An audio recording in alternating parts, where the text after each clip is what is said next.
hanging on the stoop today? Yeah, being interviewed. I'm kind of a, Local celebrity. yeah, that's one way of putting it. I'm a famous bum. Famous bum. Yeah, this was the Rapping with the Brickster theme. Opening cut was me giving the soul handshake to my black mailman, and then petting dogs on the street. Just being a regular guy from the neighborhood. I mean, I was just doing whatever was fun, taking pictures, filming. I got into doing interviews for editorial. Mm-hmm. So, and it just seemed to all to kind of make something out of me, which I never expected. Yeah. Because I went to college to get a phys ed degree. I was going to be a freelance. No, what do you call it? Substitute gym teacher, which is the laziest thing you could do in the Board of Ed. Not just be a phys ed teacher, but a substitute gym teacher. Because, if a substitute, they call you, you can be like, nah, I don't feel like working today. Call me tomorrow.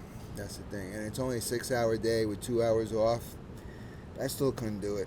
I quit after 4 years. So it was like babysitting everybody, people's fucking stupid loud kids. Because the whole period, if I didn't have the gym class, they could put me in a regular classroom. The whole time I would be like, sit down, shut up, sit down, shut up. Because they just could be buck nutty. But whatever. So then I went into the pot game. Uh-huh. I worked for a pot delivery service from 90 to 95. And also at the same time I was substitute teaching, but I was also working as the luggage guy for the Beastie Boys on the Check Your Head tour in 92. Uh-huh. And Lollapalooza summer of 94. So that first half of the 90s was chock full of fucking, pumpernickels. So anyway, I had this girlfriend I met at Danceteria in 83. And she ended up living across the street from me. I walked her home down Fifth Avenue. She lived in the Sam Rubin Hall for NYU, and I lived in the 24th Fifth Avenue. So, we went out she was in the art program, film and all that shit. Freakazoid. And, I didn't really have any inspirations or, inclinations to be in the arts. But sometimes she'd bring this little short, auto jammy, push and shoot, whatever you call it. Uh-huh. Point and shoot. And I remember one time we went to Roxy's, which was a big deal. Roxy's roller rink on a Friday night in like 82, 83. That was the spot for going to see for hip hop. That was because that's where everybody showed up, like graffiti dudes, hip hop people. Rap. It was like a real downtown. So I asked, let me use your camera, let me try your camera. So I was going around in different booths, asking people if I could take their picture. Hey, what's up, yo?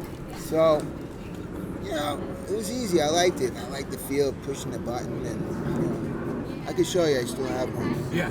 So 2 years goes on. It was a tumultuous 2 years,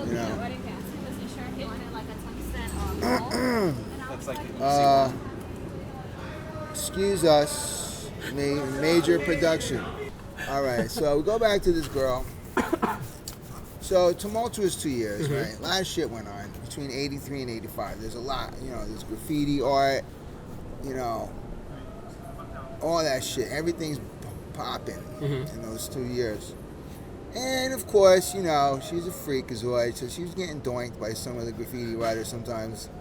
Because she liked that, she was like, she was a name dropper. Yeah. That was one of the things because, she came here from like St. Louis and went to Madison University. So she came here and she was like, dressing like she was a Buffalo gal. Anyway, so that pussy was getting bombed. I'd be seeing tags, all kinds of tags up in that thing. And I'd be like, oh man, this guy was up in here. Not that I was an angel, but I didn't, at least I had the decency. She didn't have to find out. Because, I'll admit, when you're in your early 20s and you're kind of artsy or you're freaky or whatever, it's hard to be monogamous. Yeah. Regardless, on both sides, male and the female. So, but as a Scorpio, I didn't take too kindly to it. You know, so in 85, towards the end, it was really getting, taking, what's the term? When it's run its course. Taking its toll? She started getting doinked by this older man, like, who was into crystals and wearing tie-dye yoga pants and shit. So she dissed me for him, and I was just like, I was mad. Felt, what? I was pissed. I was furious. Dissed. Felt, everything fucking whack. I was depressed and sad and just fucking dissed for like a couple of weeks, and then in the spring of 85, from the winter of 85 hitting the spring, and then one day I found a bag in my room. A little bag, nothing big. And I looked at it, I'm like, what the fuck is this? Like old clothes. And then there's a little short shot camera. And I'm like, oh, okay. I'm gonna take this camera, I'm gonna make this bitch sorry she played me like a wet tuna sandwich. I'm gonna become a fucking photographer. Watch. I had no connections or nothing. But I was going to all the, the art openings in the early 80s. And, I knew people, Keith Haring and Basquiat, just from around. They knew me from around. Uh-huh. And so then, put the camera on. Little camera, about yay big. Now, and, duck it behind my jacket. Now, I want to make perfectly clear that I didn't go around like some corny motherfuckers. I didn't rock the camera here and walk around like, oh, I'm a photographer now. I just, so when I went out, and getting stupid, and then I'd be like, oh shit, I need this. Like, and then I kind of dubbed it like 4 years ago in 2015. I kind of did a 30-year commemoration of taking pictures, and I called it 30 Years of Pro Photos on a Hangout Tip. So that camera opened many doors for me. I had a lot of Scorpio, magnetism, so now I had this tool to help me elevate myself. And so then little downtown magazines like Paper Magazine and the East Village Eye and Details, they were like little like downtown magazines, right? Like Artie. They were like, yo, can you take pictures for our club section? I'd be like, yeah, sure. So I went from being Joe Schnook to the Rickster, downtown photographer, overnight. And then, they gave me press passes, so I started, bum rushing, highfalutin parties. And one time I bum rushed one at the Plaza Hotel, and I went into a stairway to smoke a bowl. And you know who Ahmet Erdogan is? Yeah. He was in the stairway smoking a cigarette, and I was like, oh, Dip, hey, Mr. Erdogan, how are you? Yo, much respect. Yo, you mind if I smoke my pot while you smoke? He goes, sure. So I hung out with him in the stairway for 5 minutes, smoking and talking. So, just things like that, man. And then, I got referred to as a photographer, and I was just like, okay, from different people. Yeah. So, and then, 86, some girls recruited me at this club, The World. They were like, you ever shot for a photo agency? I'm like, no, what's that? They're like, oh, come up to LGI on 36th Street. And it was Lynn Goldsmith, her age. She was a famous celebrity photographer, big time. So, and she had an agency that sold photos. She had like a staff of 8 people, servicing pictures to all the magazines. So she took me on. She loved that I was now with the Beastie Boys. And she loved saying, Rickster. I was like, easy, old woman. Before I duke you in the Duke shoot. Anyway, these are metaphors. So, I learned the art of the hustle photography world from her, from 86 to 89, a lot. And then also in 86, I was working as a frozen lemonade vendor on the street, Frozaid. And then, one day it was fucking hot, and I saw on USA Today the Raising Hell tour, Run DMC, LL Cool J, Houdini, and the Beasties, and I was like, I gotta be there, fuck this shit. quit my job, rolled the cart in, went to the airport, flew down to Fort Lauderdale, hitchhiked to Tampa, all on the same day, knocked on the back of the Tampa Dome, and the security guy said, yeah, what? I'm like, tell Drock the Rickster's out here. Because I had started hanging out with the Beasties. Well, let me rewind a little more. So it's spring of '85, I started, things just started popping. And then that summer, Futura 2000, or Futura, he was big in the art world. Yeah. He had a softball team called the East Village Escadrilles, like a village team. And he put me on his team. I was like, wow. And they were like, cool people. Like Matt Dillon was on the team, and Fab Five Freddy and Dave Hershkovitz of Paper Magazine, and Kylie Jenkins, the painter, and Patty Astor of the Fun Gallery was like a cheerleader, and it was fun, and I was just like going, things were happening. I was getting, immersed in these cool things. Still in '85, I was still going to Hunter College for my phys ed degree, so. But because actually, playground basketball was my life growing up. Hey! Hi, gorgeous. Oh my God. But anyway, going back to summer '85. So then, I'm kind of coming up, and that September, the Beastie Boys were playing at the Cat Club. They just came off the Madonna tour, and I said, let me go check these boys. Let me go check these kids, because I knew Drock from here, the village, the West Village. We hung out at PS41 schoolyard, even though I was 5 years older. His older sister was in my grade, but I saw him kind of growing up. It's a big difference 5 years when you're younger. Oh yeah. Like he's 12, I'm 17. Vice versa. Blah blah blah. So anyway, '85, I'm like 23, so he's like 18.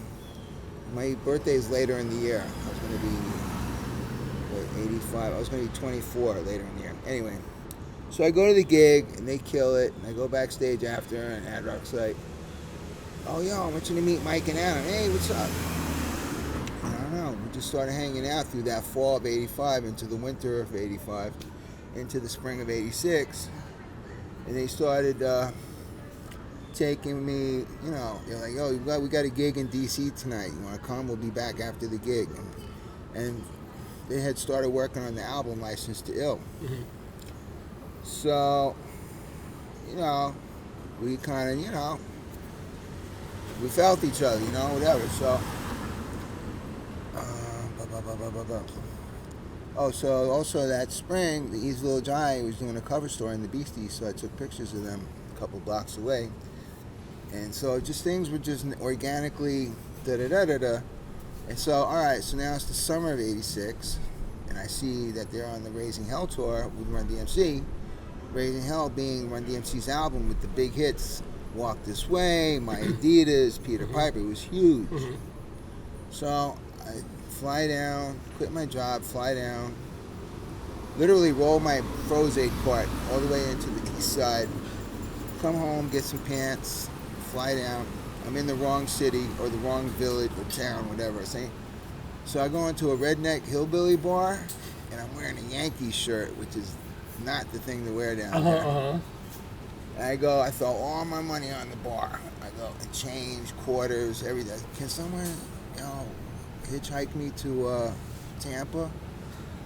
And like, yeah, we'll take you. So I get in this pickup with these two dudes wearing, checkered shirts and all that, whatever you call it. And we're on the highway, and then they fucking veer off and go off on a side road. And it's like 8 o'clock at night now, and I'm like, I'm sitting in between them in this old pickup. And I'm like, oh my God. And I start thinking of the movie Deliverance. Yeah. And I'm like, oh my God, I don't believe this. What am I doing here? And then when I'm really about to freak out, I see in the top of the Tampa Dome. I'm like, oh my God, they're actually bringing me. So I said, thanks, Billy Joe, and whatever you name her. So I knocked on the door, back at the Dome. Guy comes out, what you want? Drock. You tell Drock Ricks is here. So 5 minutes later, Harvitz comes out. He goes, hey, what are you doing out here? I'm like, I was in the hood. So he brought me in, and I hear, I'm just used to seeing rap shows at clubs or, Apollo Theater, not in an arena. Mm-hmm. So we go in, I hear the loud music, and then we open the door to go into the, where the gig is, backstage, but in the arena. And it's like, Run DMC is performing, and they're doing Peter Piper, and Jam Master Jay is suspended in the air, doing a deep, like a cutting solo in the middle of Peter Piper, and the crowd is going fucking bananas, and I'm just like, wow, this is the big time. Yeah. And then they gave me a bed on the tour bus, the Beasties, and I went on the Raising Hell tour for a week, 10 days in the Southeast, and took some, historic pictures with my little auto jammy that I found in that bag. And then, then Rolling Stones asking me for pictures and this, that, and then da-da-da. And then in 80s, I get a job at Def Jam as the messenger. And, And I'm living on 14th Street and Avenue B at this time. So I was pretty living like, a cool bohemian lifestyle. Yeah. And it was the beginning of what some people say is the golden era of hip-hop. Some people say between 86 and 89. So I'm right in the diggy-wiggy of it. Yeah. And beginning of 87, like it was turning into 87, the BC said, they finished License Deal, and they say, you want to come on tour with us, be our photographer? And I'm like, okay. I never traveled around the U.S. before. I was like, okay. So we leave, and they didn't really expect really much. They were just happy to make the album. They brought Fishbone on the tour, and some other Murphy's Law, which Yeah. So it was no big. They weren't big, group, but they were like, cool. So first gig is in Missoula, Montana. It's some like old little high school. And we start hitting, Washington, California, blah, blah, blah. And then we see in the Billboard charts on the bus that the fucking album is shooting up the charts with a bullet, as they say. Yeah. And then, no time at all, it becomes the #1 album. And we're all just like, and things just went bananas. Sometimes when I saw that movie, Almost Famous, it kind of reminded me of me, but anyway, so that happened, and then I became, well known for being a photographer with them and other shit. I started shooting. Oh shit! Damn. I was shooting. I'm still shooting rap. I'm still going to a lot of shows. I saw one picture here. Wait up, how long after you got the camera from your girlfriend did you go on the Raising Hell tour? That was a year and like 3 months later. No shit. Yeah. What was the first roll, or what was the first photo you took that you were just like, hey yo, I could fucking do this? Well, the one with Keith Haring. That was the one. Yeah. Yeah. Because I'm like, they were famous. Yeah. And I was like, oh shit, I'm in with like, I'm here doing this with them. They're posing for me, and I'm producing an image. And then I saw my photo credit, the Rickster, and I'm like, oh my God. I'm still, taking phys ed classes at Hunter. Yeah. Which Hunter is where I actually won the first Hunter College Triathlon. Not that I want to toot my horn in '83. So before Raising Hell, were you taking photos? So you were doing all this stuff with like these like magazines, these like local magazines? Details, paper. Okay. East Village Eye, I was shooting for their club sections. Got it. And then nightlife. Yeah. And so you, which didn't pay, but I like seeing my photo, or seeing my shit. Yeah. It was helping me get the ladies. It was making me look good. Yeah. So it was one big moment in your life just taking the trip out to Tampa? Well, you could say that. You could say that was, roll the dice. Yeah.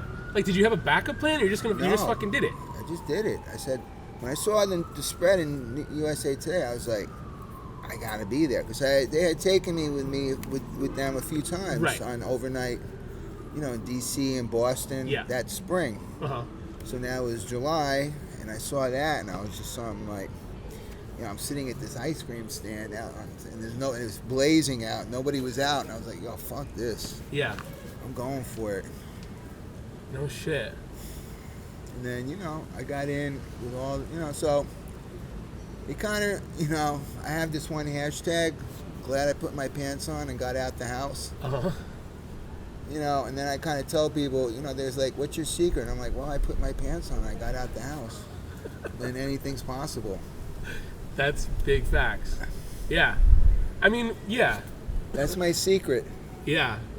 Wait, so then how did Rapping with the Rickster come about? Oh, well, summer of 90, it was kind of a quiet, and then, I was broke and hanging, and then I was just like, yo, this shit is whack on TV. I'm just going to make my own show. All right, so I went and I registered a Manhattan Neighborhood Network. That's cable, public access. So I said, I'm going to bring the people that I took pictures of to life. So I got like this little hippie fucking camera crew called Jupiter. And I said, meet me in Washington Square Park in like mid-August of 90. And then, we just started, I just started going up to old ladies on benches. Hey, how are you? What's going on? Or bums. And then got a few people, a few friends. I said, what's going on? We're rapping. Just, So they filmed me for the first year and they edited it. So it was basically a talk show, regular. But then a year later, I got my own little camcorder. So I started filming shit and had little gadgets on it. So I had to do the, what do you say, when you film like some lettering and then you can overlay it on. Oh, yeah. What do you call that shit? Yeah, I know. I started doing that and, filming shit off the TV set and then splicing it in, and it just became a menagerie, and it just became, I worked with a VHS, a VCR camcorder and a TV set and my stereo. It was kind of like home, just, mishmash. Yeah. Raw dog. Yeah. And it was fun. And, I met some freaks from it. How do you feel about where you sit in like the timeline of like real fucking photographers? Well, as you see on my card, I don't call myself a photographer. I just go by this. Individualist. Yeah. So, if people, I feel like I can't really be categorized. Because I don't even know what I am. Okay, wait, when did you know that you were fucking an individualist? That's a good question. Maybe about 10 years ago, I saw an album cover. The Individualism of Gil Evans. You know Gil Evans? Piano player. Yeah, composer for Miles Davis. Yeah. It was like Miles Davis' cool white boyfriend. Not boyfriend, but his white boy. So I album cover. Actually, I know two of Gil Evans' sons, Noah and I forgot the other one's name. Noah's a beautiful soul, beautiful kid, soul, young man. Well, he's my age. Anyway, I saw that and I said, the individualism of. I was like, wow, that I could relate to. And I looked it up, and it was like someone, who's unconventional, unorthodox, it's all about, blah, blah, blah. And I was like, that's my religion. That's how I see myself. I just do as I do. Whatever happens, so be it. Basically. Because maybe if you're trying to do shit to get a certain conclusion or, something, you may not get that. Maybe, and then what'll happen? You're going to short circuit or be bummed out. So I don't know. I just be me. And, because I'm mature now, I take a more sensible approach. And just, I slow down. Oof, wow, it's pretty. beautiful. Damn. Do you? I mean, I'm sure it's a bit of. I'm sure it's both. But like, do you think that your flicks got you jobs or your personality, like you being you? That's a good question. Let me see. I don't know. It's a good question. You have to ask the people that came at me. Well, because I also feel like you could get the personality of someone through you being yourself behind the camera. Yeah. Yeah. Like if you're saying like when you're Flickaroo- having, yeah. I mean, you know, one of my favorite photographers. Who? One of my favorite people is Jamel Shabazz. Yeah. You know him? Oh, I mean, okay. I know of him. He is such a beautiful soul. Oh, I love him. Love him. He's such a gentleman. So cool. We have such a great mutual respect and friendship.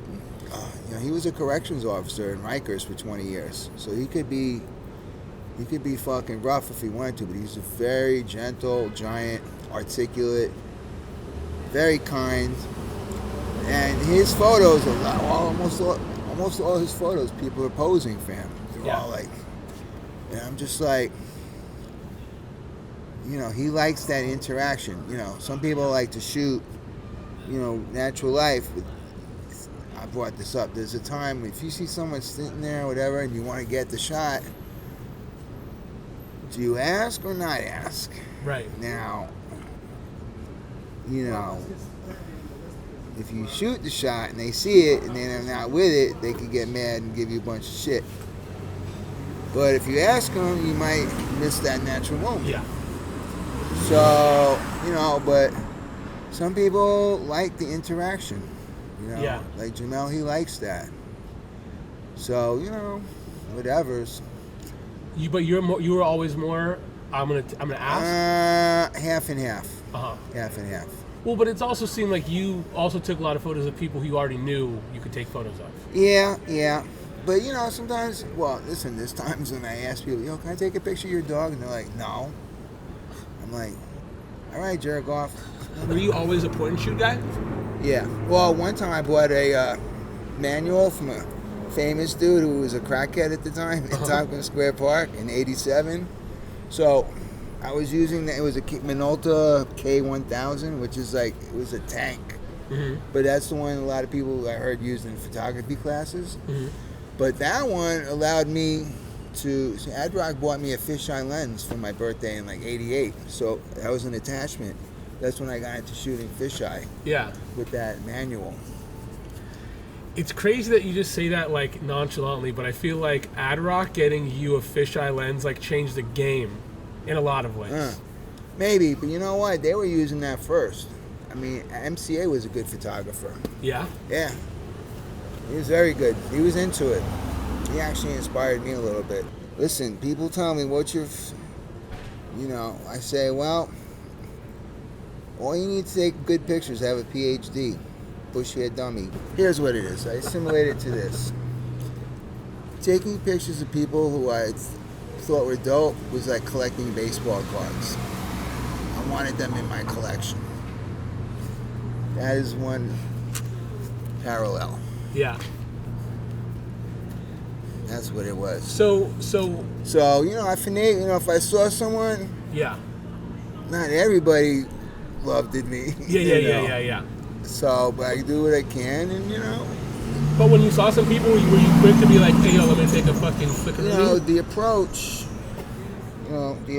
is important, and how they're feeling is. It's all kinds of different things involved in that moment. Were you always quick to just like if you had like, I don't know, like DMC, were you like, oh yo, strike a pose while you're whatever? That's funny you say that.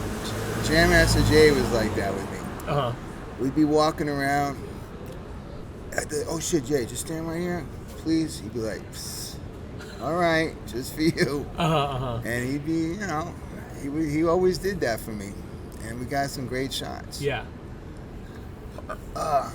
I feel like, yeah, it's one of those things where, like, in the moment you might not be so down, but in hindsight, no one's mad. Everyone's always happy about that shit. Sometimes I say, you're going to thank me one day. Yeah. I always say that sometimes. Yeah. That's true. I mean, everyone's... Yeah. I mean, I have these visions, you know, and I stick to them. That's the thing. Well, photography, it's fun. It's fun. Yeah. You know, seeing something and going after it. Yeah. To freeze that moment, it's fun. First and foremost, I believe. I mean, it's lucky in this society, civilization, world, you can make money from taking pictures of people. I think I was going to say that earlier at one point. I'm so lucky. The pictures I shot in the 80s that are paying my bills now, because otherwise I couldn't work a regular job. I'd be in trouble. Seriously. My life is perfect.